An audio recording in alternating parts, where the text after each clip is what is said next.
Ibu, Bapak, Saudari, Saudara, rekan-rekan muda, dan adik-adik sekalian dimanapun kalian berada, bertemu kembali dengan saya Romo Tino SSCC di dalam catatan pesiarah.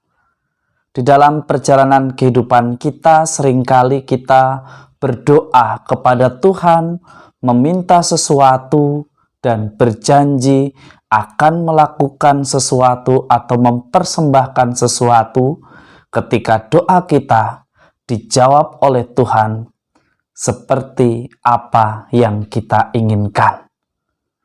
Sebelum kita mendengarkan permenungan dari catatan pesiarah, marilah kita membuat tanda kemenangan Kristus. Dalam nama Bapa dan Putera dan Roh Kudus. Amin. Allah Bapa di surga, kami sungguh bersyukur dengan kedatangan Putra-Mu di antara kami. Engkau telah berkenan membebaskan kami dari belenggu dosa yang membawa kami pada kematian. Pandanglah kami yang dengan rendah hati mencoba untuk mengenali misteri inkarnasi di dalam lembaran kehidupan kami. Buatlah kami layak untuk ambil bagian di dalam kehidupan Sang Penebus yang demikian mengagumkan di dalam memaknai persiaran hidup kami. Demi Kristus Tuhan dan pengantara kami. Amin. Ibu, Bapak, Saudari, Saudara, rekan-rekan muda, dan adik-adik sekalian yang terkasih. Di dalam bacaan pertama pada hari ini dari kitab pertama Samuel, Anda dan saya serta kita semua diajak untuk merefleksikan sikap Hana. Hana yang berdoa dengan penuh iman, menginginkan kehadiran seorang anak di dalam kehidupan rumah tangganya. Tuhan mendengarkan doa orang beriman ini. Dan ketika Tuhan memberikan apa yang menjadi impian dari Hana, Hana mempersembahkan kembali apa yang Tuhan berikan untuk kemuliaannya. Namun seringkali faktanya di dalam kehidupan Anda, saya, serta kita semua seringkali mengucapkan janji, dan ketika permohonan kita dituruti oleh Tuhan, kita lupa untuk berterima kasih, bahkan datang bersyukur dan memuji Tuhan. Namun seringkali yang terjadi, kita cepat-cepat membuat status bahwa mukjizat terjadi di dalam hidup kita. Lantas kita cepat-cepat membuat jadwal untuk mengadakan kesaksian di dalam kelompok-kelompok kategorial yang mungkin bisa membuat nama kita semakin dikenal. Tetapi cara hidup beriman yang dikehendaki Allah bukanlah yang demikian. Pertama-tama kita harus bersyukur kepada Dia, Sang Pemberi mukjizat. Dia yang telah menjawab doa-doa kita. Jangan sampai kita sibuk mengatur jadwal kesaksian, tetapi kita lupa untuk bersyukur kepada Dia, Sang Pemberi kehidupan, yang menghadirkan mukjizat yang sesungguhnya di dalam lembaran kehidupan kita.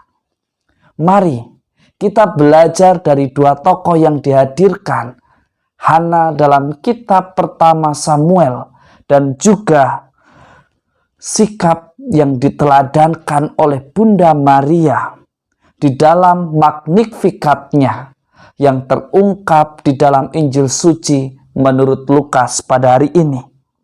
Maria mensyukuri apa yang telah dipercayakan Tuhan di dalam hidupnya. Ia tidak menjadi sombong secara rohani. Ia tetap rendah hati. Ia tidak menjadi pribadi yang ingin selalu menjadi yang pertama untuk membagikan pengalaman rohaninya. Ia tahu kapan ia harus berbagi, kapan ia harus datang, kapan ia harus berbagi pengalaman iman. Tetapi ada satu hal yang menjadi keutamaan dari Bunda Maria pada hari ini. Ia bersyukur Bahkan ia mengatakan, jiwaku memuliakan Tuhan dan hatiku bergembira karena Allah juru selamatku. Maria mau mengajak Anda dan saya serta kita semua sebagai anak-anak dari salib, sebagai murid Kristus, untuk senantiasa berani bersikap rendah hati. Tidak mudah ikut arus atau memforward sesuatu tanpa membaca atau melihat atau menyaring apa yang akan dan hendak kita bagikan. Maria tahu betul, ia merefleksikan, ia merenungkan apa yang menjadi rencana Tuhan. Ketika dia mengatakan ya, ada begitu banyak tantangan. Ia dituduh telah melakukan perbuatan ketidaksetiaan oleh Yusuf. Tetapi ia tidak lantas cepat-cepat membuat pembelaan. Ia membiarkan Yusuf berproses. Melalui mimpinya, malaikat menunjukkan jalan apa yang harus Yusuf ambil. Ia tetap setia dan mengambil Maria sebagai istrinya. Ketika Maria mengalami kebingungan di dalam perjalanan hidup sebagai orang beriman, ia datang kepada Zakaria yang memiliki pengalaman yang serupa. Di saat ia hamil muda, ia juga tidak menjadikan kehamilannya sebagai alasan untuk tidak terlibat. Ia tetap terlibat. Ia tetap mau menolong, ia tetap mau memuliakan Tuhan dengan caranya, sebagaimana yang ia mampu lakukan. Beranikah kita untuk senantiasa rendah hati, tidak lupa untuk berterima kasih kepada Dia yang memberikan mukjizat.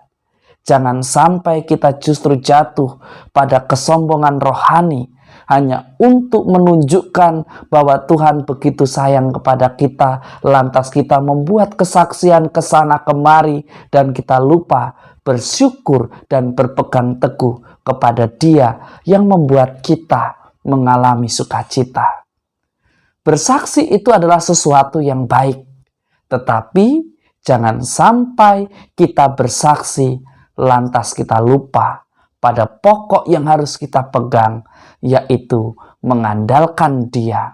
Tidak lupa akan Dia yang senantiasa menjaga, mendampingi, dan melayakkan kita untuk mengalami peristiwa penuh rahmat di dalam persiaran hidup kita. Semoga berkat Tuhan senantiasa melindungi dan memberkati kita semua, Bapa dan Putera dan Roh Kudus. Amin. Di dalam hidup sangat penting bagi Anda, saya, serta kita semua untuk mensyukuri anugerah yang Tuhan berikan kepada kita, agar kita dijauhkan dari kesombongan rohani, agar kita senantiasa ingat kepada Dia sang pemilik kehidupan yang memberikan mukjizat di dalam hidup kita, sehingga kita tidak hanya disibukkan oleh sesuatu yang sifatnya dan kelihatannya suci, kudus, dan baik dalam bentuk kesaksian, tetapi justru menjauhkan kita daripada Tuhan. Jangan takut untuk hidup di dalam kebenaran dan bersaksi yang tidak melupakan Tuhan. Selamat beraktivitas, Tuhan memberkati. Amin.